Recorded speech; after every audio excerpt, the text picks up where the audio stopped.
Hello and welcome to pmplounge.com.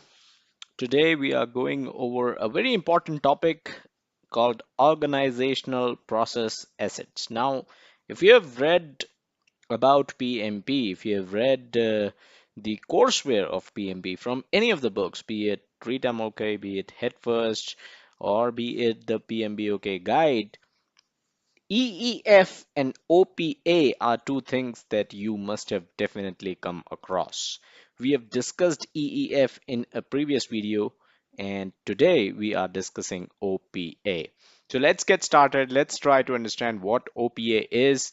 OPA, of course, is Organizational Process Assets. What is it and why should you be studying it? As always, let's start with understanding why is this topic important? Why should you learn about OPA? So, along with EEF, as I mentioned earlier, OPA and EEF both are the most common input in several processes. So, like I mentioned earlier, if you have read about PMP from any of the courseware, and if you have read the processes, the inputs, the outputs, you would have definitely noticed that organizational process assets, the OPA, and enterprise environmental factors, the EEF, are inputs to many processes.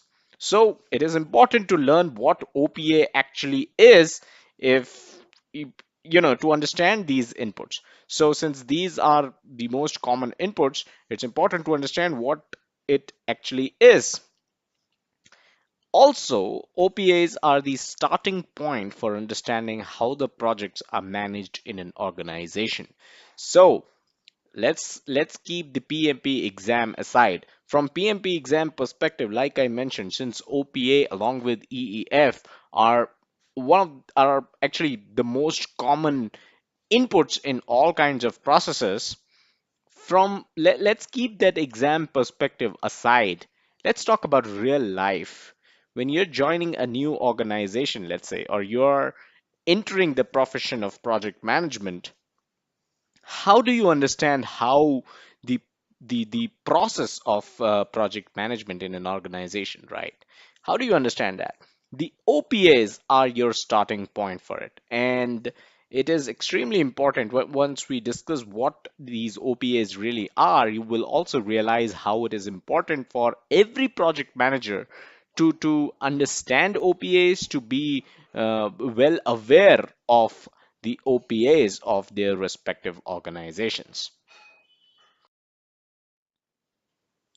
So what is an OPA? We have till now we have said that it is an important input. It is a common input along with EEF. It is the starting point of understanding how projects are managed in the organization. What is a definition of OPA? What is an OPA? How do you define an OPA? So it's a close cousin of EEF, of course, but OPAs are basically tools that carry information on an organization's projects. So your organization's projects, the information generated from those projects are all carried by OPAs. Now, every organization will possess certain templates, frameworks for contracts, registers, and other tools to assist the management of projects. So let's say you want to kick off a project, right? Ideally, you will find a template email of that kickoff. That template is an OPA, right? Let's say you want to sign a contract with a third party vendor. Ideally, you will find a template for that contract or a framework on how you can prepare that contract, right? You will find that in your organization itself. These are OPAs. So if you understand those templates, if you understand that framework for the contracts, if you understand the registers, let's say risk registers, right? If you understand that, which these things, like I said, are readily available in the organization. So if you understand that, if you understand these, you are basically going to understand how projects are managed in the organization, right? If you understand the template, that you send for the kickoff email, if you understand the matter of that template, right, the text included in that template, the audience for that kickoff email, right, the template audience that you have, if you understand all of that, you will realize how projects are being managed in an organization, right? It's the starting point, right? That's where you start understanding the process of project management in an organization. So OPAs are these templates, these framework for contracts, these registers, and any other tools that are used by project managers and that help project managers in the management of the projects. Now, these are reusable across projects and others an asset. So OPA, A stands for asset, and asset is something which is of value, and OPAs extremely uh, uh, are of very high value. They are extremely useful. They are of very high value because these are reusable across projects, right? A kickoff email template, a project closure template, a risk register, right? A contract framework. These are OPAs. These are items that can be used across all the projects in the organization, right? Of course, it is possible that minor tailoring or tweaking might be required, but then on the whole, if you're reusing certain items like these templates, frameworks for contracts, registers, etc., these are an asset to the organization, and these are the OPAs of the organization. One other important item, I would say, or one other important thing to understand here is lessons learned. Now, lessons learned is also one of the most common type of OPA, and typically all organizations will have lessons learned.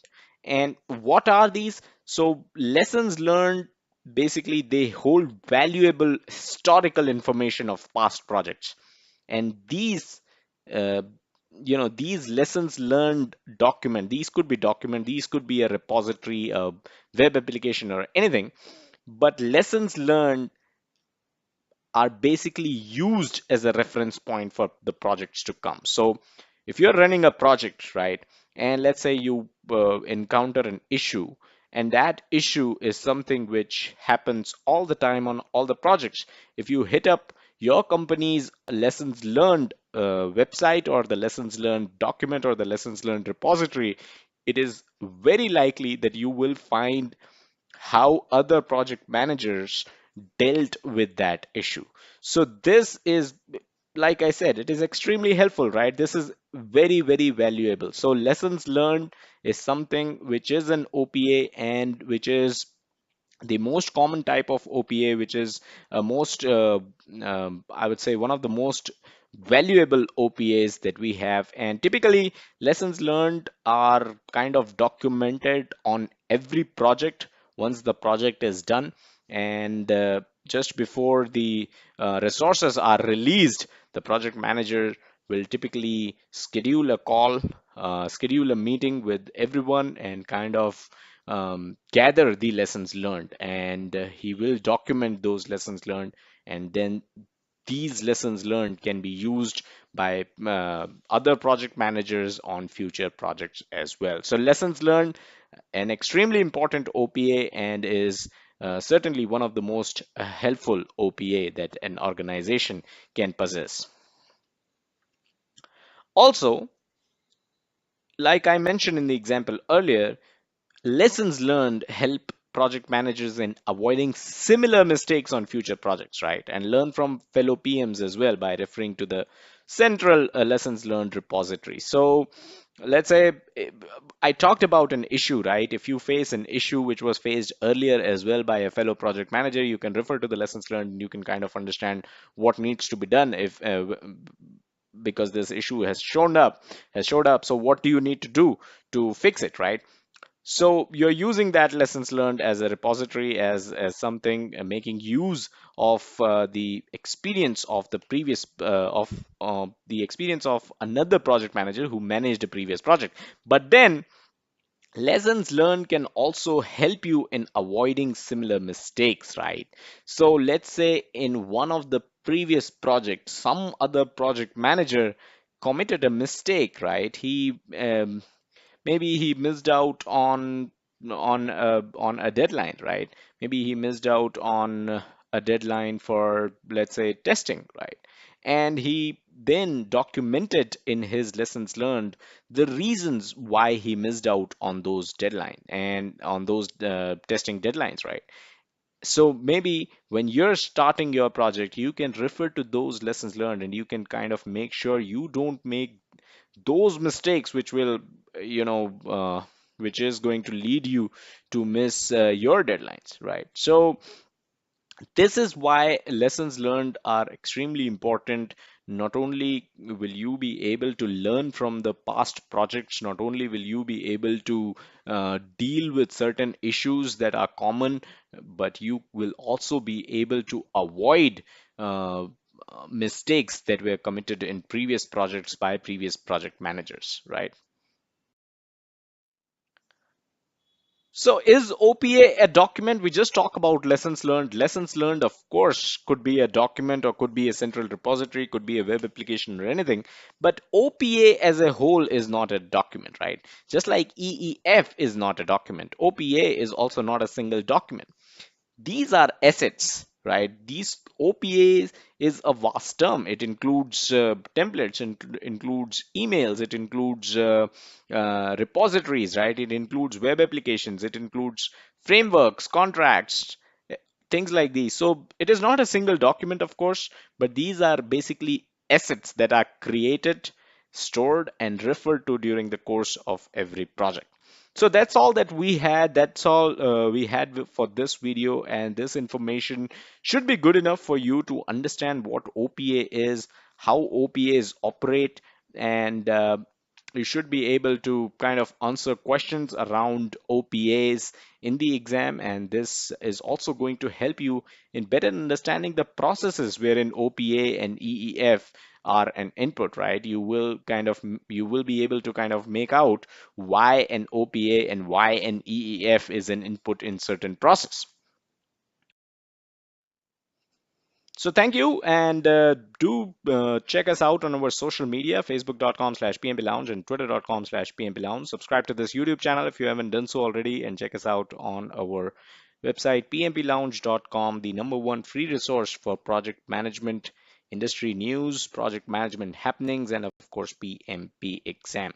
Thank you.